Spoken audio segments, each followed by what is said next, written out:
This is it right here. Did you know that you can use your affection that you give to your dog as a way to reinforce good behavior? If you haven't met me yet, I'm Jennifer Malloway. I'm a dog trainer and behavior consultant, and I make it my job to help you have the most magical relationship with your dog. And today, this is what we're talking about: how to strategically use affection to improve your interactions with and your bond with your dog. Now, before I go any further, I do want to address what this is not. And I want to be clear. This is not a protocol sometimes referred to as nothing in life is free, or NILIF. This is not about withholding affection when your dog isn't perfect. In no way is the information that I'm about to give you today meant to encourage you to love on your dog less than you do now. If anything, I hope that it means that you give them more of the attention and affection that they want. What this is a way of communicating with your dog. And dogs don't use verbal language. As much as we would love to believe that they understood every word we say, dogs are not verbal creatures. Their primary language is body language. And body language is communication. And communication is a two-way street. So this is a way to teach them, to let them know what kind of behavior you like, and again, that two-way street, a way for them to be able to let you know what they like. Simple as that, right? Never is, or is it? Hello, humanity junction. Do you say humanity or human city? I've never found out, but anyway, welcome. So let's start with what we already know, which is that behavior needs to be reinforced if it is going to strengthen or continue. Humanity. Okay, cool. So yes. So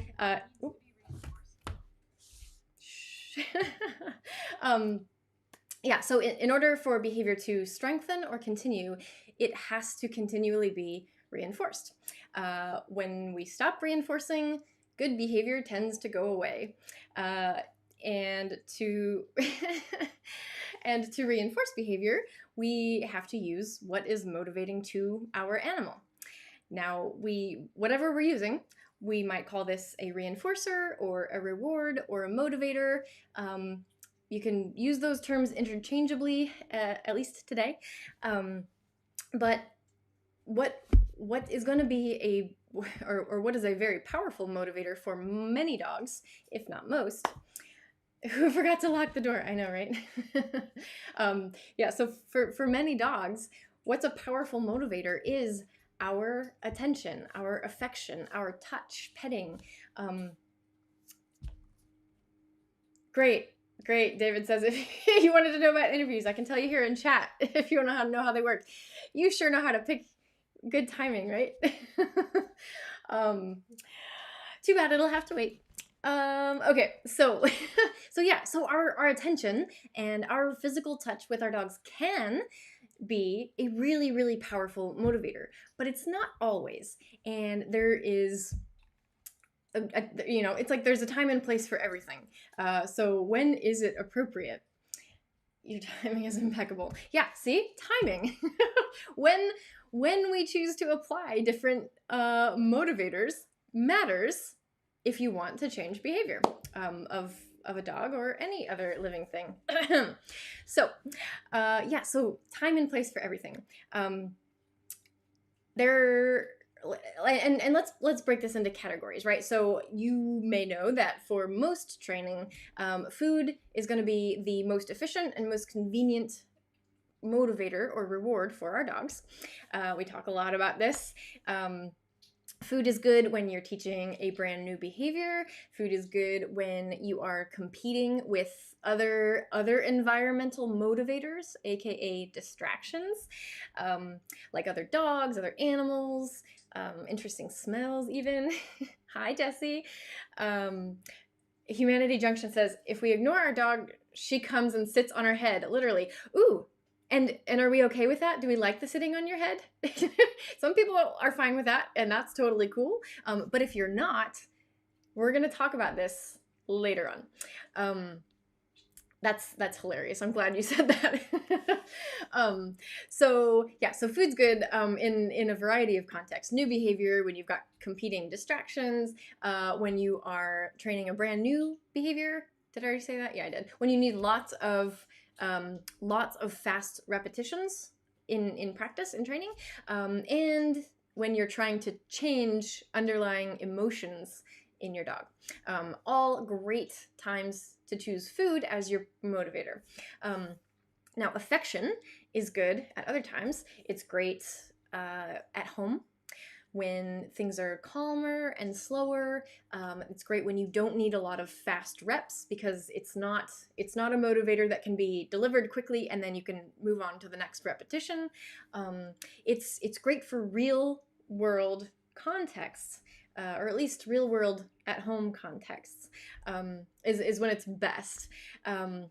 It is also best when your dog is already soliciting attention, humanity. So this is for you. Or when food is unavailable, sometimes affection could be substituted. Sometimes. Now, those aren't the only two categories of motivators. You got more than food and affection. You've also got toys or personal play. Those can be really, really effective motivators. Usually those are better utilized when your dog is energized, if they just are absolutely, they just love toys, they love playing with you. Or at a moment when play is what they want most, right? In those moments, play and toys can be really great motivators. Let's try that again. No. And then I lump pretty much anything that's not food, affection, or toys or play. I lump into a fourth category of motivators that I just call them life rewards. Things like opening doors and gates, or just forward motion can be a life reward that is very, can be utilized. Getting to play with other dogs, giving them access to playmates or the outdoors, can be really, really effective motivators. You can call me Heath. David still needs to call me Humanity. Okay, great, cool. Thanks, Heath. So you've got, there are a variety of things that you can use to reward, to motivate, to reinforce your dog. But today is all about how to effectively use affection in a training behavior change context. Now, I will tell you this, and this is important. The most effective motivator at any given moment is going to be what your dog wants most in that exact moment, right? And this can change literally minute to minute.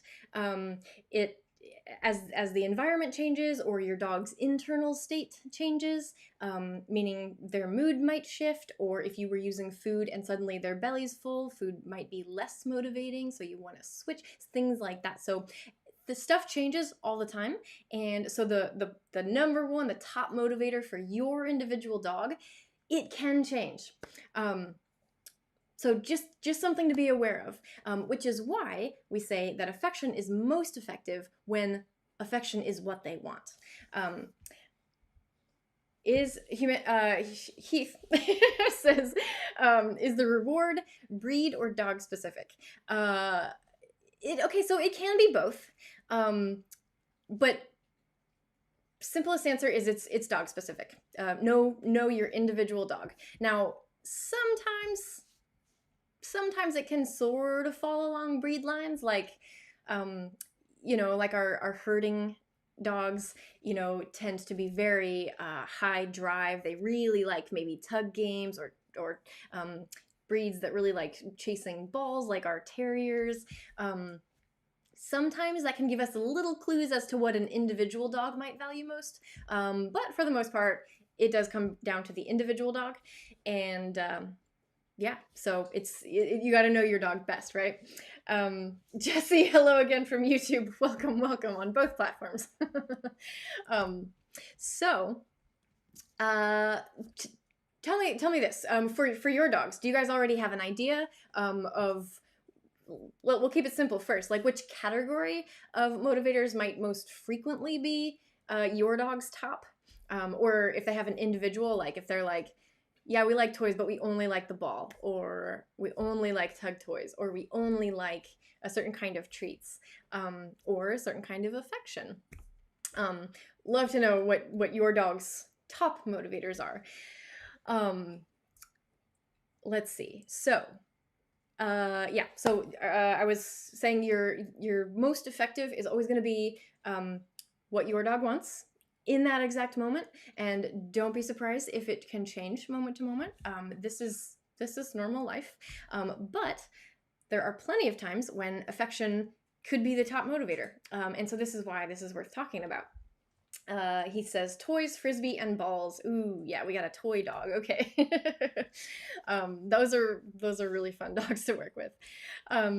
So I said that what we're talking about today of functional affection or effective affection.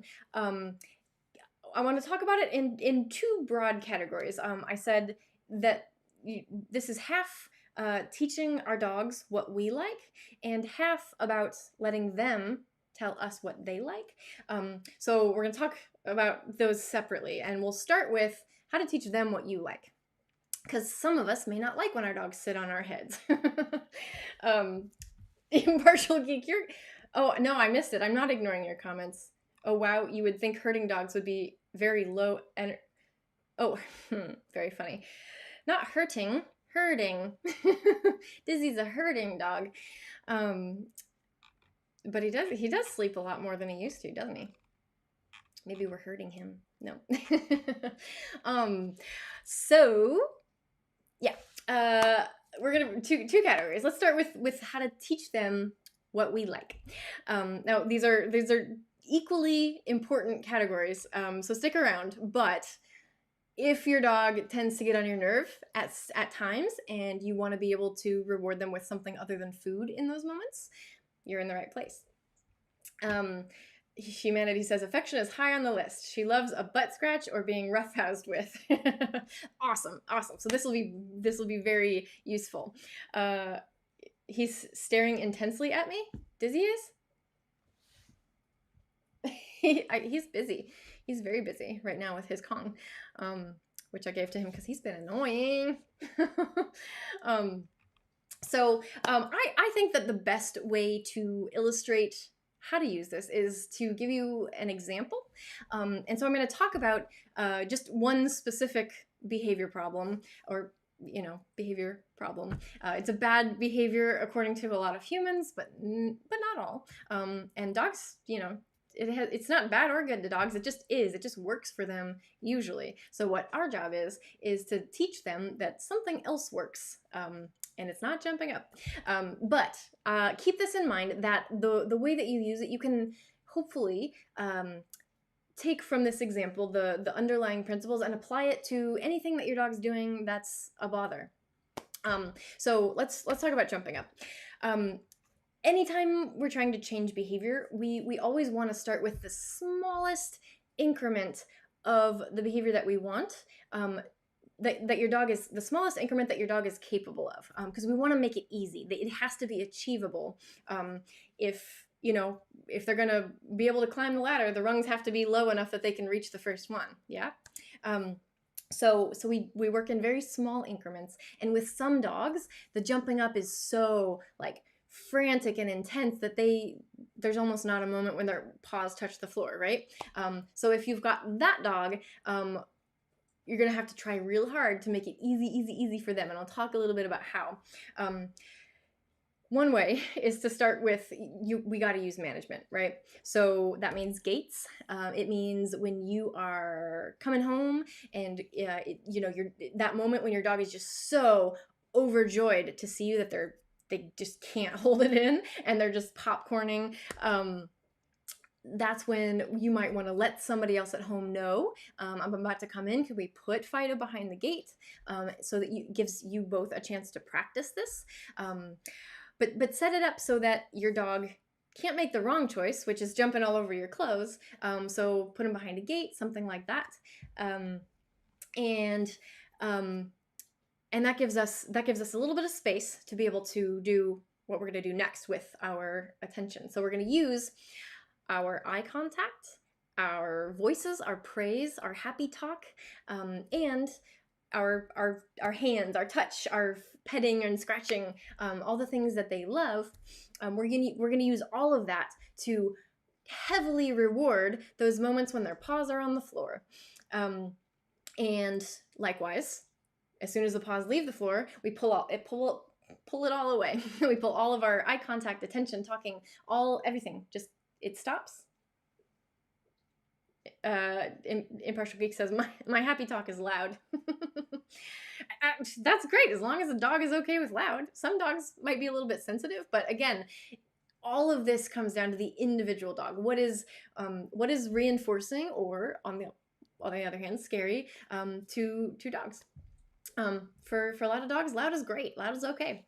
Humanity says, my dog ignored me when. Wait a minute. My dog ignored me when I have free time.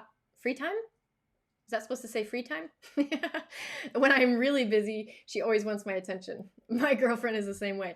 That's funny. And it is funny. A lot of people notice that. Like, if you're available, our dogs kind of are like, okay, whatever, and they ignore us. And as soon as we have our eyes on a screen or we've got our hands on the laptop, that's when the dog's like, stop it, come back, I need you. Like, that's when they ask for attention.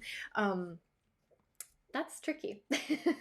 But this can help if we set them up for success. So yeah, so in the greeting context, so your dog is behind a gate, they're jumping up and down, they're so excited to see you.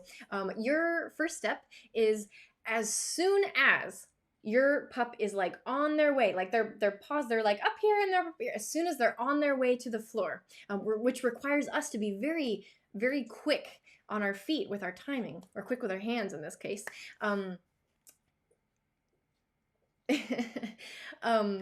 As soon as they're on their way down, you are ready to just jump in there and, oh my gosh, yeah, you did such a good job. I love when your paws are on the floor and here's your ear scratches and I love you and blah, blah, blah, blah.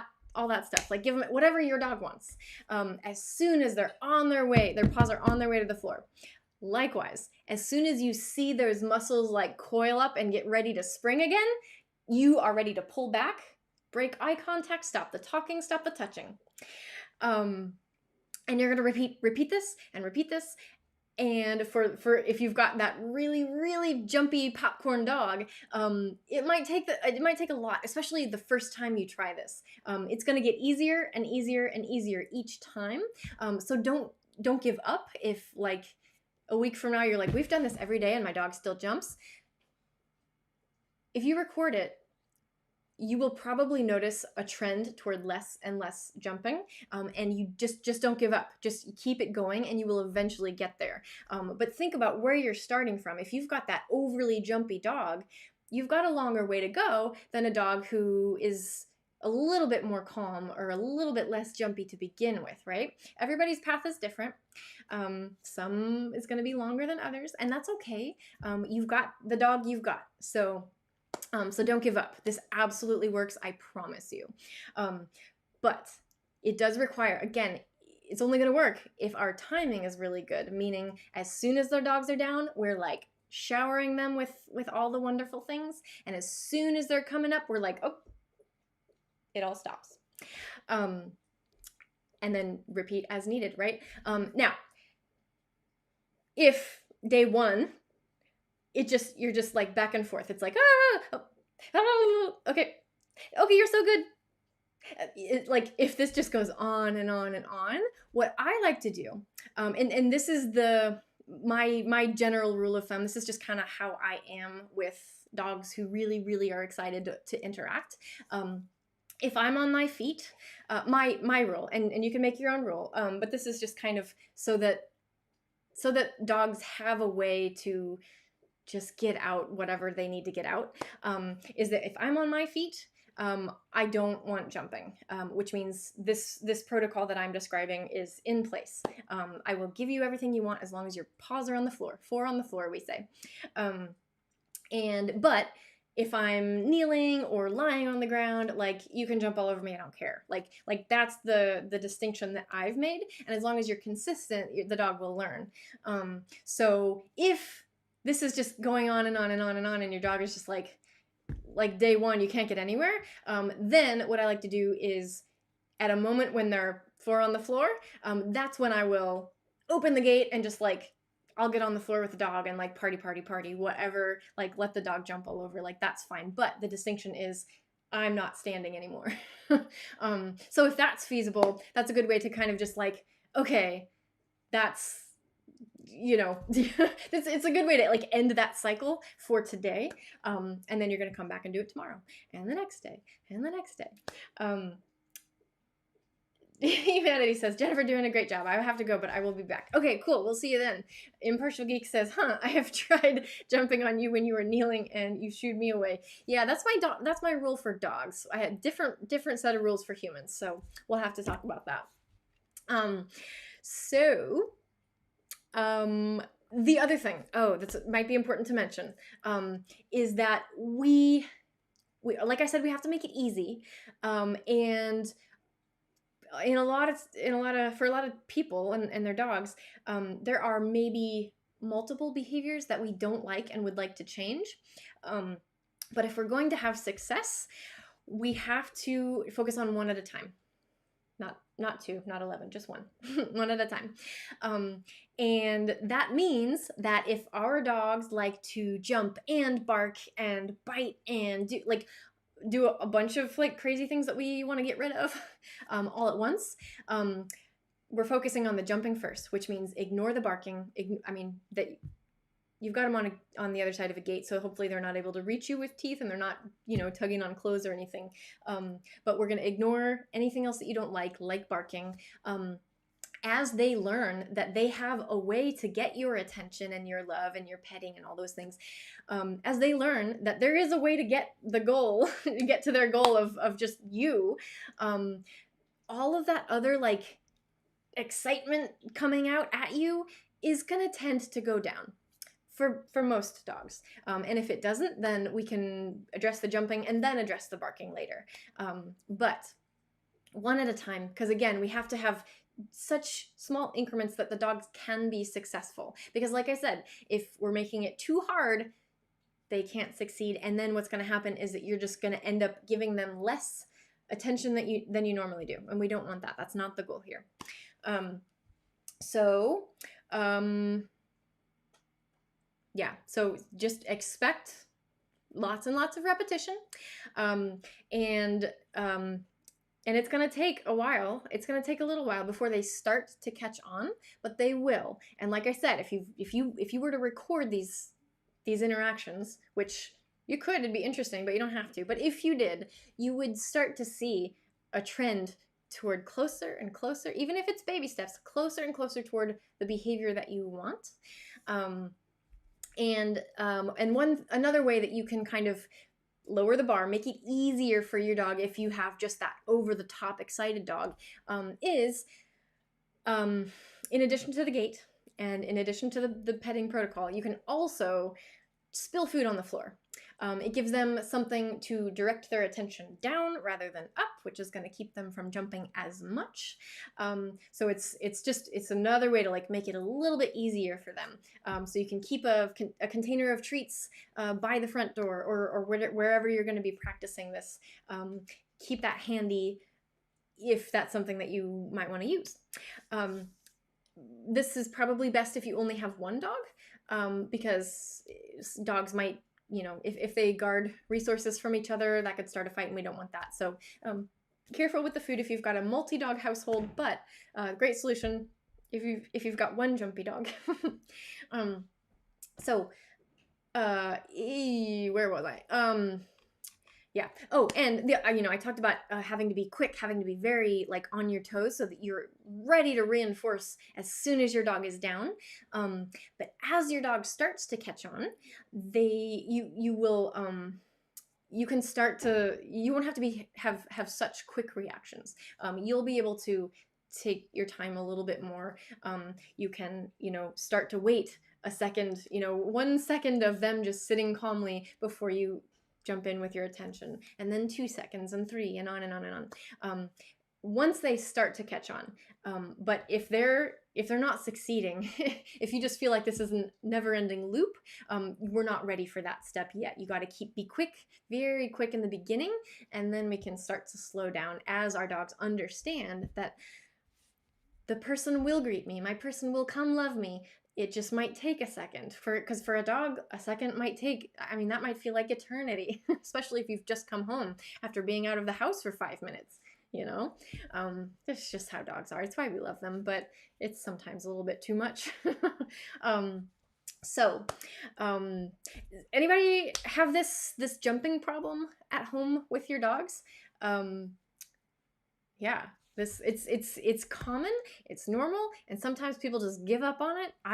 Sometimes I feel like giving up on it when it comes to guests in our home. But if it's you who's the jumpy, this is a simple and effective and positive way to deal with it. Hi, baby. Are you done with your Kong? He's sleepy today. He spent the night at a sitter, and they have a farm and they did a lot of things, so he's a sleepy boy. Okay. So, yeah, like I said, we start being really fast, very quick with our responses, and then gradually, so gradually, like more than you think, then we can start to slow it down. If you don't, you will find yourself just unable to greet your dog, and that's going to make you want to give up, unable to move forward. Your dog is going to feel extremely frustrated, and so will you, and then none of this works. So if you're feeling that way, call me, or find a way to make it easier, like super, super easy. I think that is a huge barrier to most people making progress with their dog, is that they want to start with the bar too high, which is why I just keep emphasizing, like, make it easy for your dog, especially with jumping, because it can be tricky. So we don't want you to get frustrated. We don't want your dog to get frustrated, because like I said, this is not about giving your dog less affection. This is about giving your dog affection in the right moments. That's how we use it effectively, functionally. Now, when we're just coming home, we know to expect that overexcited greeting. We can plan for it. We can be prepared. But if we're just hanging out at home, it's not always that predictable, right? Those are those moments, like Heath said, like when he's trying to work and that's when the dog wants attention, or when the dog comes and sits on their heads, like whatever your dog does to solicit attention. We're all having those moments. We're all probably having a lot more of them by spending more time at home. And if you need a way to help your dog understand a better way to get your attention, that's what we're talking about now. So yeah, our dogs seek our affection and our attention throughout the day, many times. Sometimes they do it in ways that we don't like. It might be the sitting on your head, which I wouldn't have thought of at first, but that's such a good one. Sometimes it's barking at you. Sometimes it's pawing at your arms and scratching you, like, Dizzy does to me and well, on these live streams all the time. Sometimes for some dogs, it might even be like kind of biting at you, or maybe they go and grab things that aren't theirs and they run around because they know it'll get your attention if they've got your shoes. Dogs have a variety of ways of getting our attention that are very, very effective. But if we want the dog to stop doing those things, we have to make sure that those things are not effective. So again, when we use our attention and our affection, we have to do it strategically. So we want those other behaviors to go away, which means we have to cut them off at the pass, which means we have to notice our dogs coming for attention. This is the hard part, honestly, because we're not always focused on our dogs. We're doing tons of other things. I mean, yeah, our attention is divided, and it's not always easy to just notice them, but you can train yourself to notice your dog, and as you get better at it, your dog's behavior will get better. So it's hard, but it is crucial, because if we don't notice the dog asking for attention, then the dog is going to continue to do all those other things that we didn't like, and then they're just gonna get better at those things we didn't like. We're not changing anything. In order to change a dog's behavior, we have to change our behavior first, and that starts with noticing. So, after we understand that, then think about how would you like your dog to ask for attention? Because let's face it, right? Our dogs are social beings. They have a need for us to give them our attention, and for most of us, our dogs want or need more attention than we are able to give. That's just how it is, and it's fine. But it's not fair to them if we are first not meeting that need and then getting mad at them when they ask for us to meet that need, right? That's not fair. Now, I'm not saying that you're not going to be able to just focus on your work, because the whole point is to help them be okay so that you can get what you need done. But yeah, we can't have it both ways. We can't like not give them attention and then get mad at them when they ask for attention. It's just, that's never going to work. So they have to have a way to ask. And if you don't like the barking or the scratching or the sitting on your head, what do you want them to do? How do you want it to look when they ask for attention? You may, if you've seen any of my other shows, you may have seen Dizzy do his little sit pretty trick. That has become one way among many that he will attempt to get my attention, and hopefully most of the time it's an effective way to get my attention. I love that strategy that he has come up with. I think it's great. So that's the one that I would like to reinforce. Now, if your dog doesn't offer something like that, then usually the easiest thing is walking up and sitting. That's a simple behavior. Most dogs know how to do it. Many dogs might try that first. So it's easy for you to select that as, okay, this is the way that my dog will try and get my attention. So that's what I'm going to reinforce. That's what I'm going to reward. And it's simple.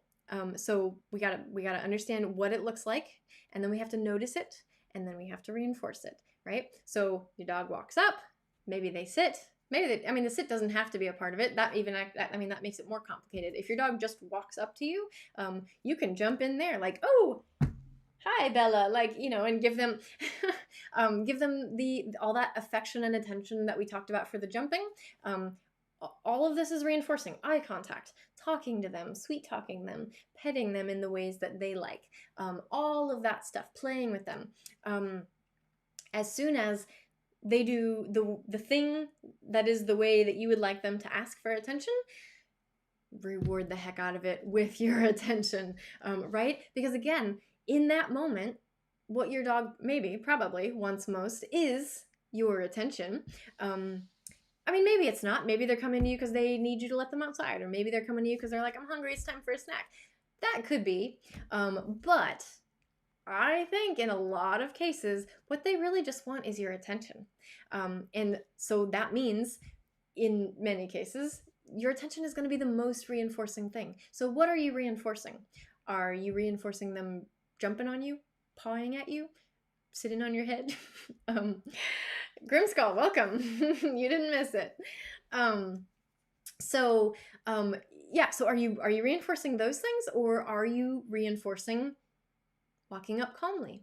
Are you reinforcing sitting? Are you reinforcing just them looking at you sweetly, quietly?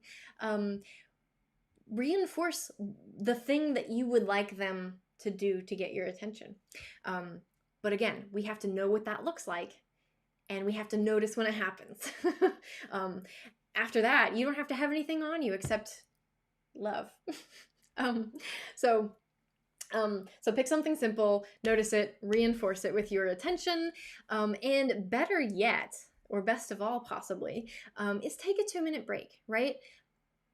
Sometimes it does feel like anytime we're trying to focus on work, like I said, as soon as our eyeballs are on the phone or this computer screen, or our hands are on the keyboard, that's when the dog needs attention, and it's constant while you're trying to work.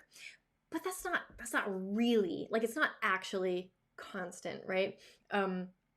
Maybe, I believe that in a lot of cases, if you just took a 2-minute break to give your dog all that attention, do like I said before, if you're the kind of person who enjoys this, get on the floor, have a little mini cuddle session, 2 minutes. It's not that long. You probably needed a break anyway. But take that break to spend the time with your dog. A lot of times that's enough. Our dogs can if you do whatever you guys like to do together, they'll be satisfied. And then one of two things will happen. They can just go on their merry way and lie in a sun puddle or something, whatever your dog does, or they will continue to come back again and again and solicit more and more attention from you. Now, if the second thing happens, if they just keep coming back and it feels like they just never will leave you alone, here's what you do.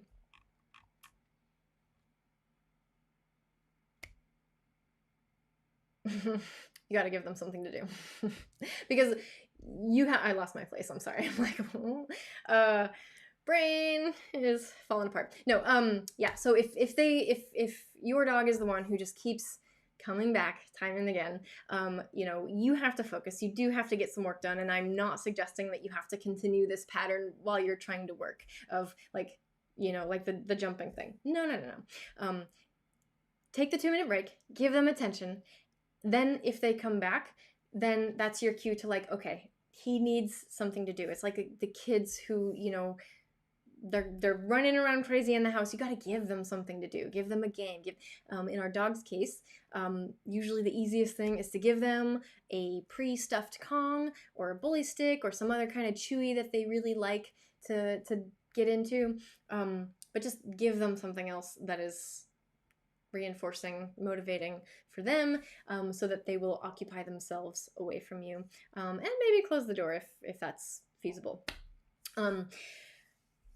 If this is a pattern with your dog, you just know this is going to happen every day, then you want to get ahead of the problem, which means getting your dog more physical exercise. If they're coming at you constantly, just begging for attention, and you can't distract them with other things, and it just feels like it's never enough, that means your dog needs more of physical exercise, more social time with either other dogs or with you.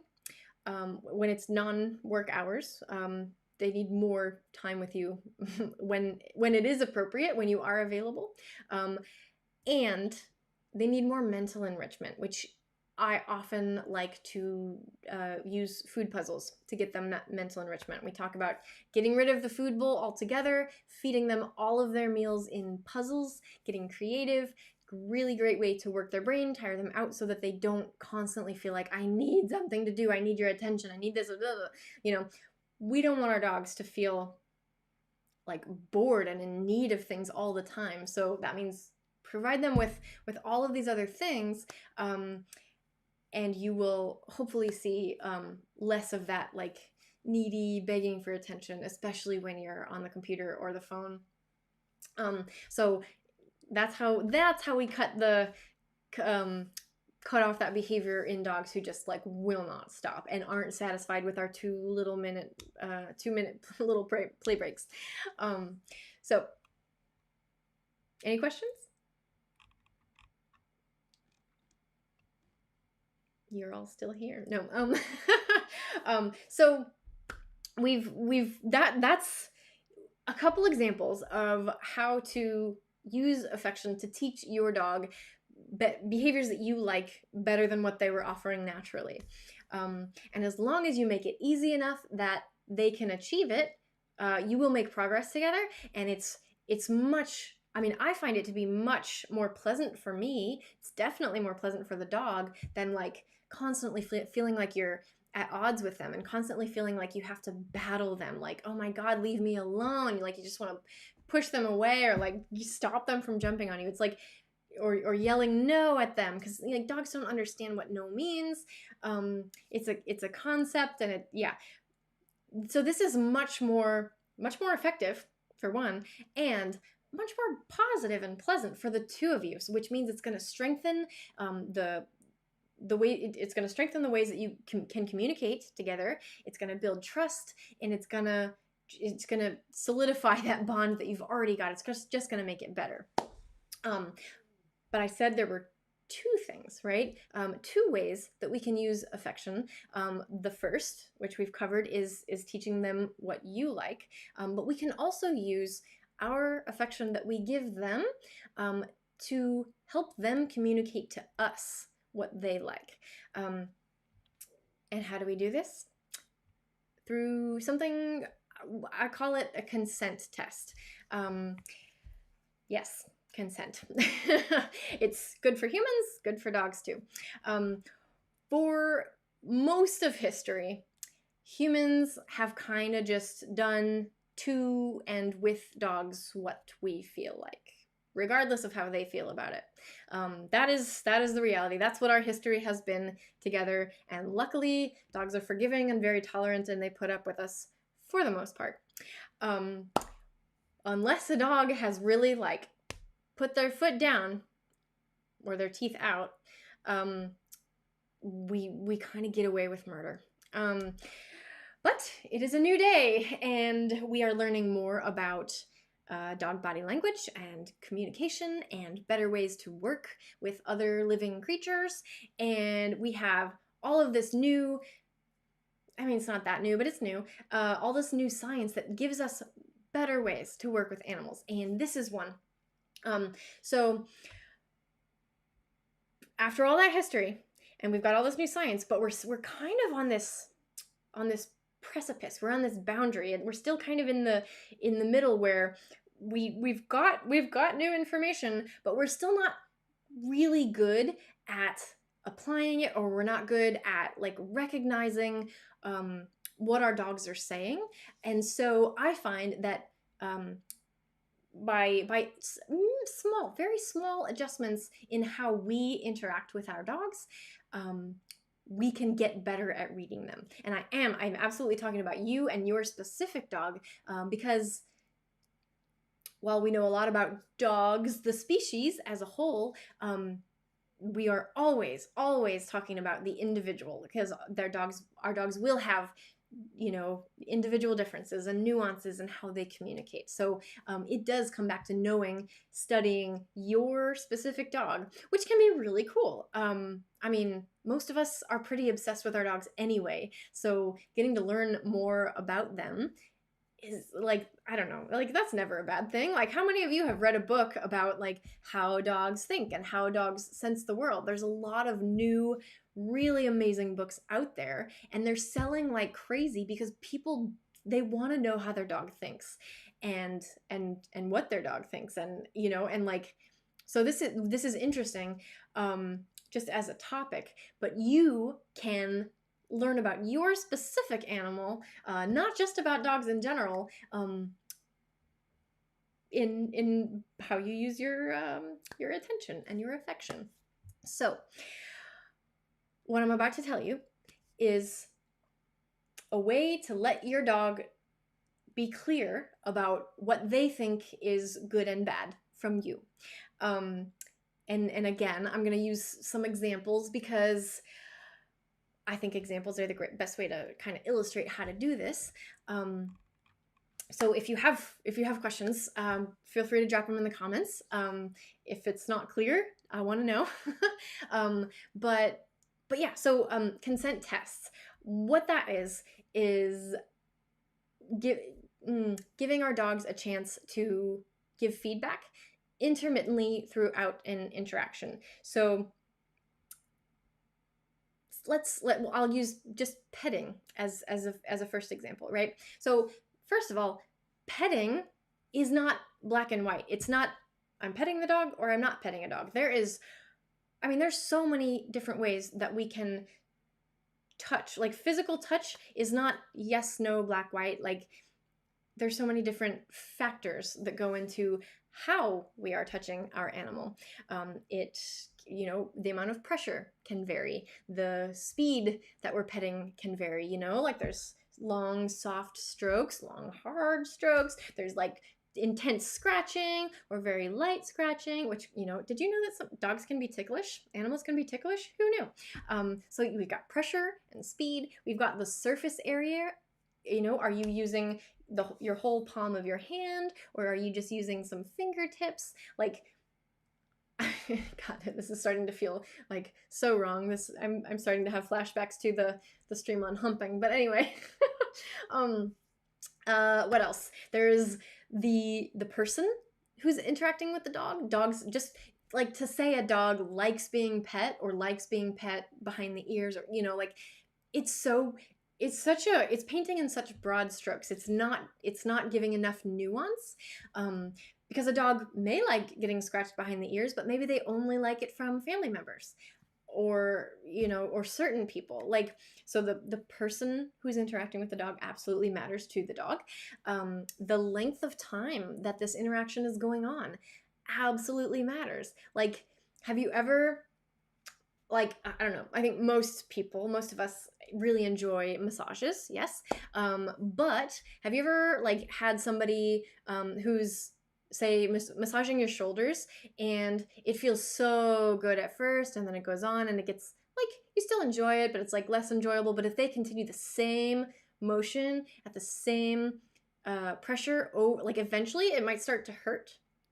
I mean, anybody have that experience? Again, it's an example, but like any like type of physical touch, any type of caress, like a lot of times it starts off really wonderful, and then it can like slowly get less and less and less wonderful.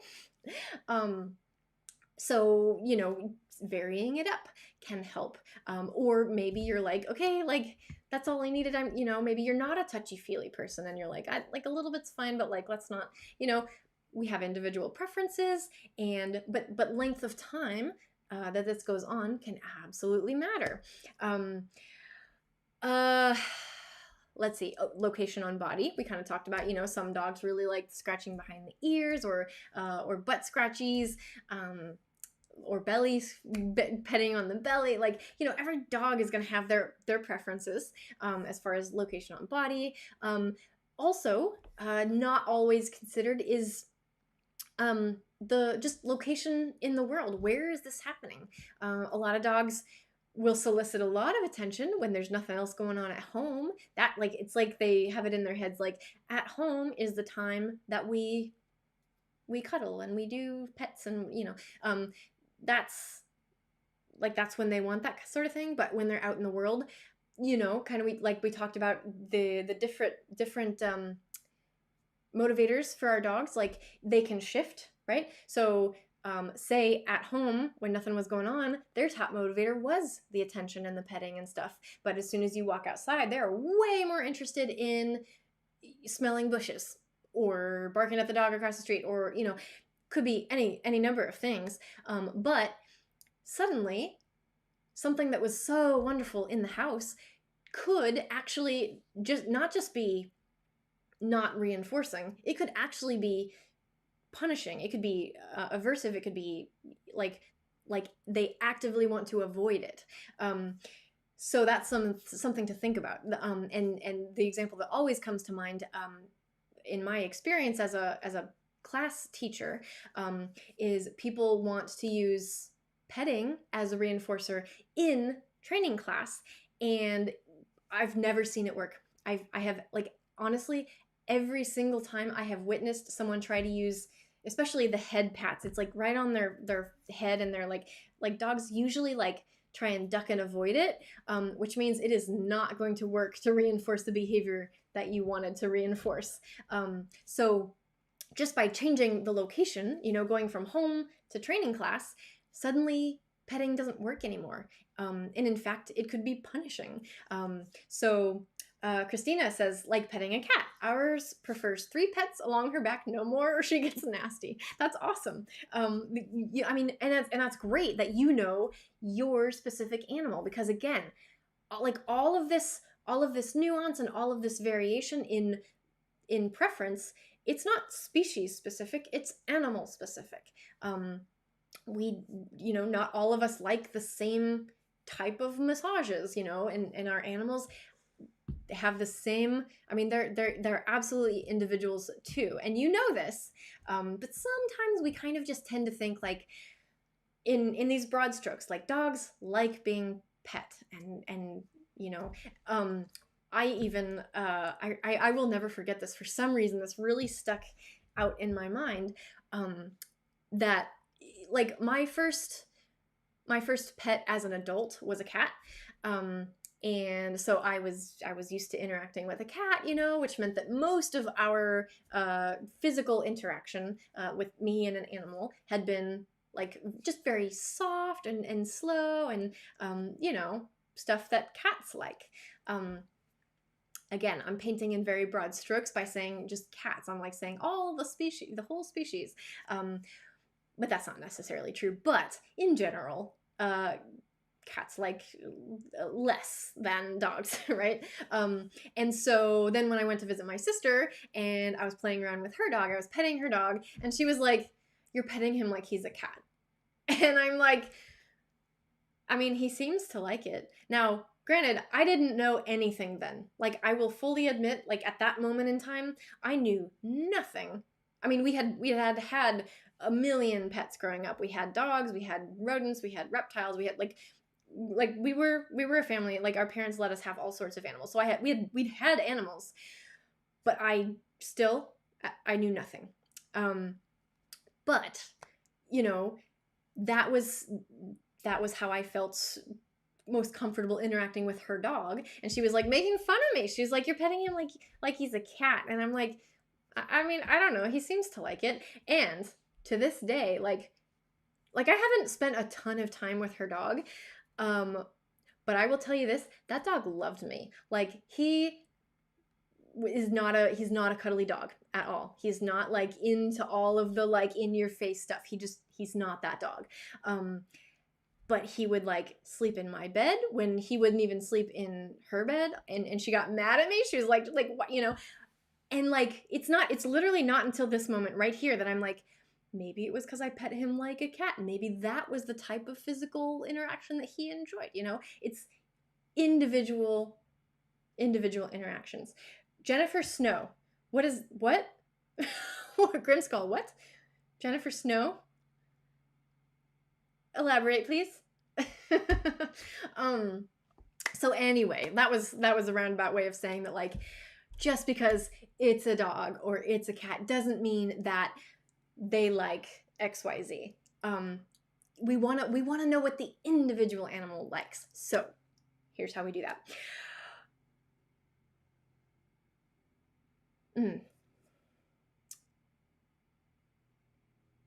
Okay, say I'm like trying to like imagine, like, I need to visualize like a specific example. Say you are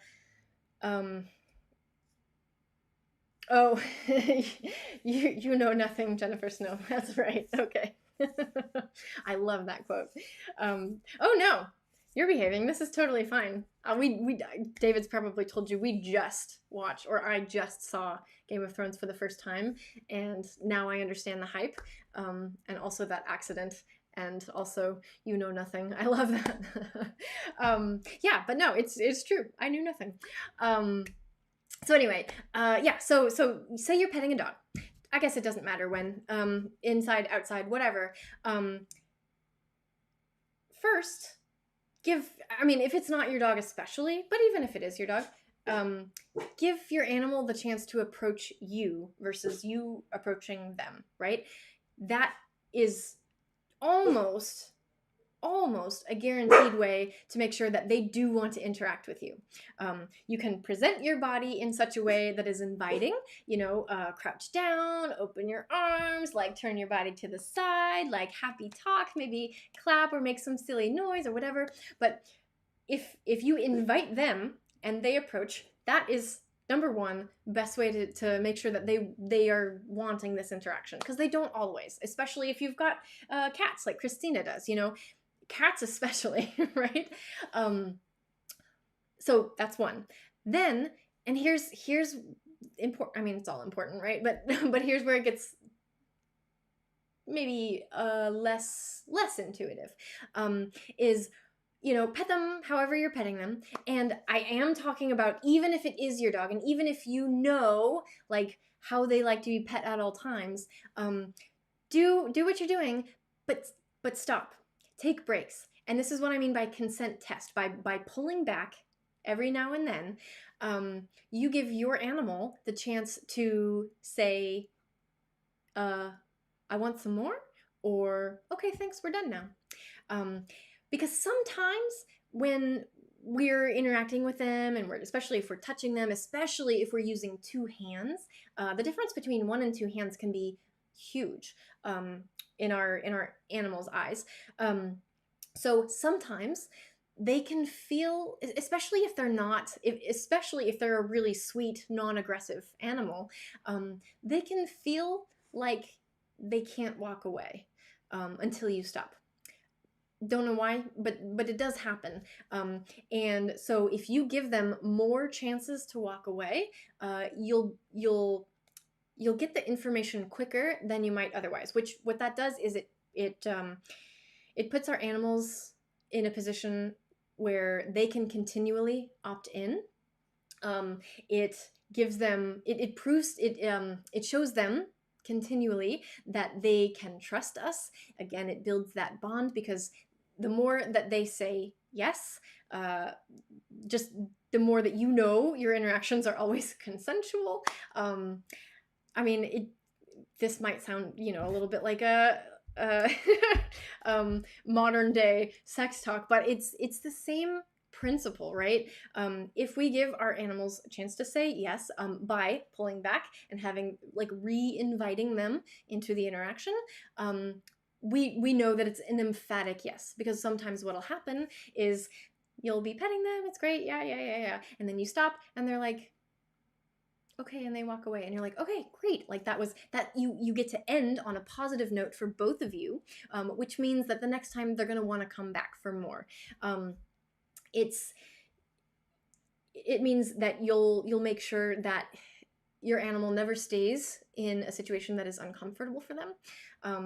And also, and just as importantly, what you'll be doing is setting a really, really good example for other people who are watching and learning the best ways to interact with animals. I already know that there are people who, upon hearing this kind of thing, that there will be pushback. There will be people who are like, whatever, it's my dog, I'm gonna do what I want, or my dog loves everything, and I'm not talking to those people. For those of you who want to try this, it will help your relationship. I promise you that. Grimskull says, oh, please don't tell David I said sorry. I'll never hear the end of it. No, yes, we are unapologetic. I'm not fully on board with the unapologetic thing, but I get the idea. You are free to apologize here, even if you don't need to. I will forgive you for the apologies. No, but yeah. So basically, just take breaks. Have, pet your dog, play with your dog, do whatever. But the more you interrupt those for little pauses here and there, the better those interactions will be. And also, you will have these hilarious moments. Like, I love those moments where you stop, and the ways that our dogs have of telling us that, like, how rude, you should continue, please. They can be so cute and so funny, like Dizzy he does this, like he's a funny dog. He growls in a lot of situations, but it never sounds like a real growl. Well, almost never. But like, if he's very relaxed and enjoying the interaction and I stop, you'll get the he kind of like, it's so awkward. But it's funny. But it lets me know, like, okay, great, we're onto something here. And just because he is a dog who loves physical attention from most people in most situations, and I want to talk about Dizzy specifically to illustrate this point. He is a dog who just loves attention and petting, and it almost doesn't matter who or when or where. He's that dog. But there are still moments that he's done with the interaction. And if I just assumed that he was always okay with everything and I never asked, I'd never know, where is that boundary? I'd never know, like, maybe one day he's like in pain. Like, I don't know, he hurt his shoulder, and for some reason, like, touching him there that day, he's not gonna like. These things can happen. And if you don't know how to interact with your animal in a way that is just a constant asking, I mean, it's not as exhausting as it sounds. I think you will come to like this. But if you never ask, you never know. You never get that information. Or your dog really has to speak loudly, which could be growling, snarling, snapping, biting. And we don't want our dogs to have to be pushed to that level. Like, we did a whole stream on was it the, I forget which one it was, but we talked about the ladder, the levels of escalating aggression, and that last bit, the growling, snarling, snapping, biting, like, that's the top of the ladder. There's all these other ways that our dogs have of letting us know that they are uncomfortable, and you may never see those unless you stop and ask. So this is why I teach people that ways to ask. So yeah, and if your dog says yes, by all means, like, enjoy, like, love the heck out of them, pet them. I'm like, as I said in the beginning, today is not about encouraging people to interact with your dogs any less. It's just about how to use that affection in a way that improves your communication with your dog, both ways. Again, it gives you a way to let your dog know what's okay and what's not, and it gives your dog a way to let you know what's okay and what's not, and in specific context, in a specific moment, right? Because, like, just like I said with Dizzy, I can say, yes, he loves petting, he loves all kinds of petting no matter what, but that doesn't mean that today, in this moment, in this place, anything's gonna fly, So let's see. Grimskull says, on a serious note, oh, we're getting serious now. Okay. This is the situation I had with my girlfriend Tara's dog. New guy, and she did not like men. It took a lot of sitting and waiting for Punky to approach, and a few treats. Yeah, I mean, and that's a really, really common situation with new people. Dogs, we tend to just assume that they're going to be tolerant and forgiving and friendly and like how dogs are. But the truth of it is, the vast majority of dogs have a lot of opinions and preferences as far as how and when and who they interact with. And we are learning, like, as a society, as a species, as a culture, we are learning better ways to interact with our dog to improve this crazy awesome relationship that we have built with another species. Like, it is so cool what we're able to have with domesticated dogs. It's already amazing, and it can only get better. Like I mean, I don't know. This stuff is so cool to me. But yeah, we do have to know, like, or we do have to kind of expect when we're interacting with a new animal that they may not be okay with us. And this is why I find, okay, so this is another thing that happens is when, like, okay, it's just a pattern. It's just, and this is anecdotal, but I find that people who swear up and down that, like, they're so good with dogs, they love dogs, everything's okay, and they come in like a bulldozer, like, I'm gonna pet this dog. Those kinds of people actually put off a lot more animals than the people who are on the opposite end of the spectrum. They're like, I want nothing to do with them. I hate them. I think animals are gross. I don't touch me. Like, people who actually want to ignore animals, those are the people that animals are drawn to way more, because they've given the animal the space to choose. They've given the animal the time to acclimate to the new person and to get curious and to want to investigate. So if you love animals and you want animals to just come at you, be that person. Be the person who gives them space and time, and don't bombard them right off the bat. And sometimes with very cautious dogs, like, did you give me her name? Punky. Like with dogs like Punky, yeah, it takes us just kind of giving them that space and time, and sometimes some treats. Yeah, I will tell you. Okay, quick tip. This is off topic, but it comes up often. So if you want to get a new dog to love you, and they're in that very shy or hesitant category, trying to get them to eat treats out of your hand is going to go slower than tossing treats behind them so that they move further from you. Yeah, I'll just leave it there. I will tell you, tossing the treats away, like behind the dog, will get you there faster. That's my tip. Christina says, our St. Bernard mouse is obsessed with pets. Oh, funny. I have to ask neighbors on our walk, could you pet him? He behaves better afterwards. That's awesome. Yeah, I mean, many dogs just, yeah, he sounds a lot like Dizzy, like, just has to have that attention. And for those dogs, yeah, after they get that attention, like, okay, like, we got that out of the way, that's great. Hopefully for especially if our dogs are very jumpy like Dizzy is, we can ask him for a sit and like get the petting happening while the paws are on the floor. Then it's a win-win all around. But yeah, I've seen lots of dogs like that, because many dogs do. They have to have it. So yeah.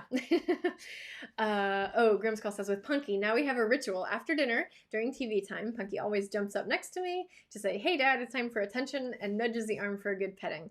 Nudge it. Oh god, that's so sweet. Like, yeah, I mean, dogs have really cute ways of asking sometimes. If you like the ways that they ask for attention, give them the attention. I mean, that's the easy part, right? When you like it and you're like, oh, you're being so sweet, and you want to, but what often happens with the dogs who aren't so sweet about asking for their attention, maybe it hurts, like they're pawing or they're biting or they're barking, and it's like, I mean, I'm kind of a sound sensitive human, so the barking really, it's very grating. But that stuff works, and even if we, like, that the dog does that, and then we're like, oh, like, stop or shush, or we turn, we look, we speak, all of that, guess what that is? That is attention. And so what we're doing effectively is rewarding the behaviors that we didn't like. So again, it all comes down to, like, noticing the good stuff and actively, like, being aware that you are reinforcing the good stuff and reinforcing it way more than the bad behavior. Let's see. I've seen a lot of overconfident canine handlers. Oh, that's right. You were a canine handler. Put in their place because they're by their new dog because they didn't use the right approach. Yeah, I mean, and honestly, it always comes down to just being able to read dogs' body language, right? Like that is really at the root of everything else we teach is we have to understand dog body language. And I mean, there are tons of resources out there, guys, for learning more about this. If it's something you're interested in, ask me, and I can send you to some colleagues who have some really wonderful resources about body language. It's like, and all of this stuff, you guys, it's like when I said before, like I knew nothing. The first things I learned were about how to read dog body language and cat body language because I was volunteering at the SPCA, and like I was like, oh my god, it was like being handed the keys to the kingdom, you know? And this is coming from me, who I've always considered myself an animal person, an animal lover. But even like as an adult at age, how old was I? This must have been, I was around 25, 26. Like I'd made it that far in life as an animal lover and still felt like everything I was learning about dog and cat body language, I was like, wow, like who knew? So there's always more to learn. Ask me if you want any resources about this. Grimskull, no more apologizing, right? John, hey, Bruce was having his moments today. What kind of moments? What was he doing? Dinner bell is ringing. Great topic. Thank you very much. I'm about to close this out and go get some dinner myself. So thank you so much for joining me. Hopefully you found this helpful. It can be super effective, guys. So try it out. Let me know how it goes. I would love to hear it. If you are going to try it out, don't forget, don't give up too soon. I promise this works. So if you're having trouble or feeling stuck, we can absolutely help you out there. But yeah, good luck, and have a great night. Enjoy your dinner, and I will see you on Friday. All right. Have a great night, guys.